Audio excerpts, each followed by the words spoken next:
célébrations interdites dans le football. Nous aimons tous les grands buts et les célébrations énergiques.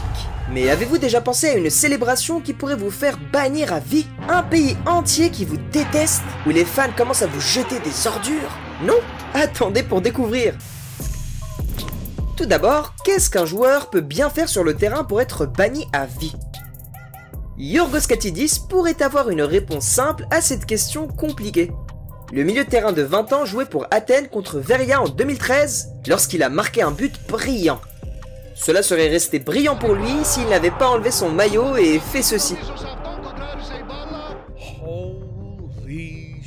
Ne prenez pas cette célébration à la légère car il a provoqué une énorme controverse dans le monde entier et ce salut nazi a fait les gros titres à l'échelle mondiale, enragé tout le monde. La fédération hellénique de football a rapidement exclu le joueur et a voté à l'unanimité pour lui donner une interdiction à vie de toutes les équipes nationales grecques.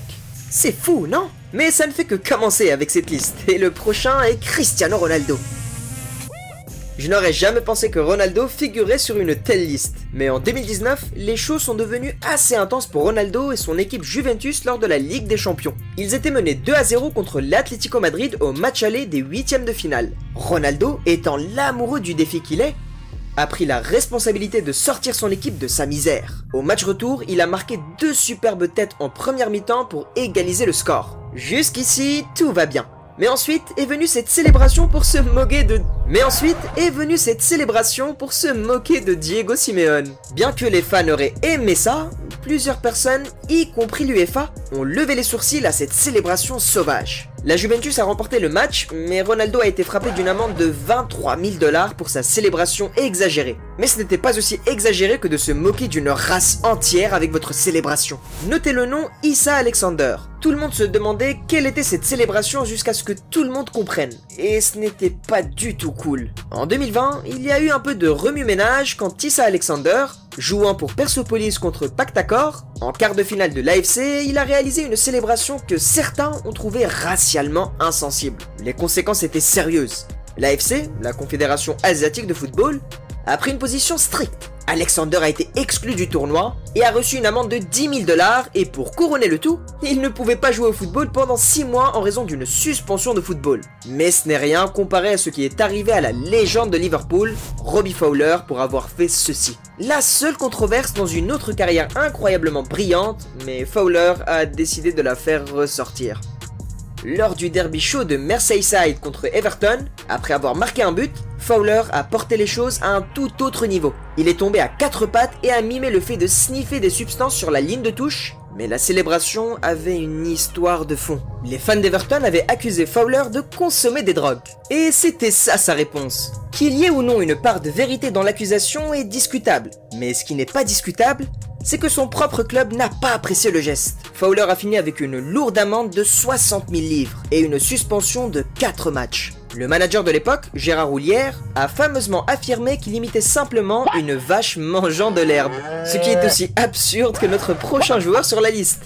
Emmanuel Adebayor ne gagne pas exactement le concours de popularité. C'est comme si cet homme avait un aimant intégré pour attirer la haine, peu importe où il est ou ce qu'il fait. Prenez par exemple le moment en 2009 où il a marqué contre son ancienne équipe, Arsenal. Alors qu'il jouait pour Manchester City, au lieu d'une célébration modeste, il a traversé tout le terrain pour célébrer juste devant les fans furieux d'Arsenal. Et ensuite, les fans ont jeté tout ce qu'ils pouvaient lui lancer, ce qui a même blessé un steward. Prévisiblement, Adebayor a reçu un carton jaune pour sa petite cascade.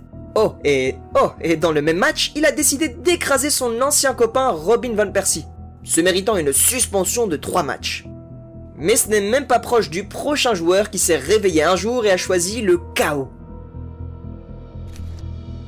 Gareth Bale, le joueur qui s'est moqué de tout un fandom avec son geste de célébration. Donc, l'année est 2019, et c'est un match super important entre le Real Madrid et l'Atlético Madrid. Après avoir marqué un but incroyablement beau, Bale a décidé de célébrer comme ceci. Et laissez-moi vous dire ce que Bale a fait. Et sa célébration n'était pas juste un peu impolie. Le geste appelé sleeve cutter demandait en quelque sorte à toute l'armée des fans de l'Atlético de se taire. Et le résultat, une interdiction massive de 12 matchs pour le joueur gallois. Mais il n'est pas le seul joueur à se moquer des foules énormes. Ensuite, sur la liste, nous avons les joueurs de Chivas Guadalajara, Fabien de la Mora et Alberto Medina. Maintenant, dites-moi, dans un pays profondément touché par la violence, où des milliers de vies sont perdues chaque année, quel aurait été un geste de célébration sympa et chaleureux? N'importe quoi sauf ceci. What the hell? Le duo a déclenché une énorme controverse en 2011 avec leur célébration hautement inappropriée, impliquant de mimer une fusillade. Les dirigeants ont rapidement pris des mesures et leur ont infligé une amende de 50 000 pesos chacun. Bonne nouvelle, les joueurs ont réalisé leur erreur et ont présenté des excuses chaleureuses et sincères. Contrairement à notre prochain arrogant. Kai Kamara, le joueur qui faisait sensation pour les New England Revolution en 2016. Lors d'un face-à-face contre l'Impact le jour de la décision, alors que l'équipe avait déjà obtenu une place en série éliminatoire de la MLS, Kamara a décidé de pimenter les choses. Sa célébration était plus qu'un simple coup de poing. Elle visait à envenimer les choses et à escalader les tensions avec l'équipe adverse. C'est un geste qui a fait parler les gens et a rappelé un incident similaire impliquant la star de la NFL, Antonio Brown. Voilà comment on marque son empreinte sur le jeu, mais l'arbitre n'a pas du tout été impressionné et a infligé à Kamara un carton jaune, mais le prochain sur la liste est un joueur qui a fait interdire toute son équipe du stade. Dans un match enflammé entre Flamengo et Botafogo, en 2018, Vinicius Junior a déclenché un sérieux drame. Il a fait une grosse provocation pendant le match, célébrant soi-disant une chance de se qualifier pour la finale de la Coupe Guanabara. Il a juste fait ce coup de pleurer et a fait interdire toute son équipe d'entrer dans le stade.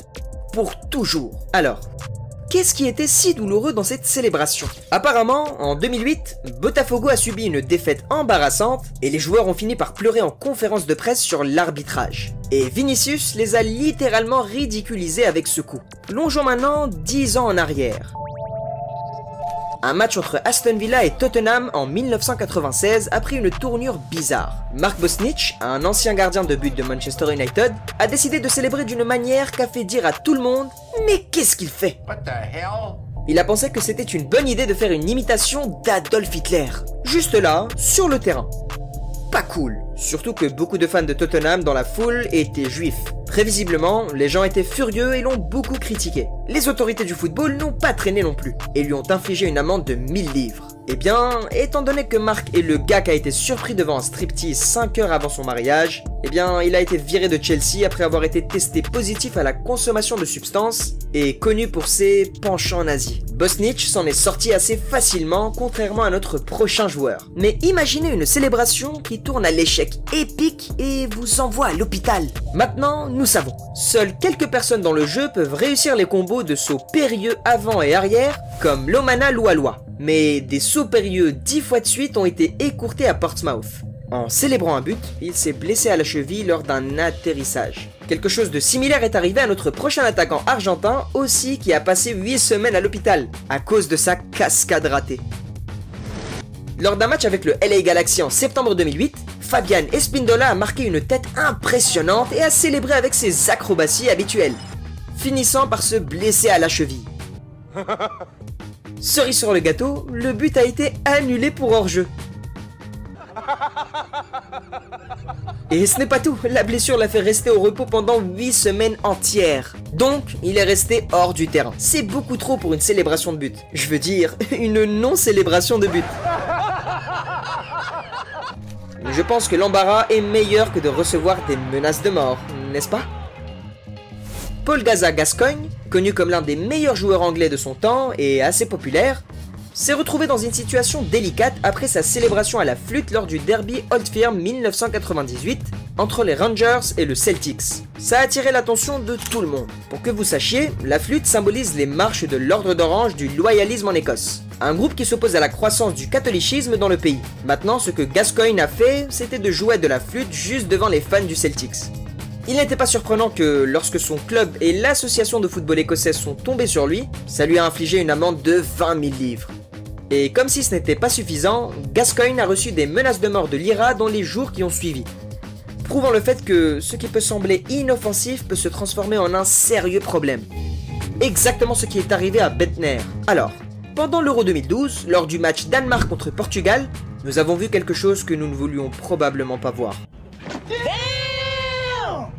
Après avoir marqué un but, il a révélé la ceinture de son sous-vêtement, arborant le logo d'une société de paris.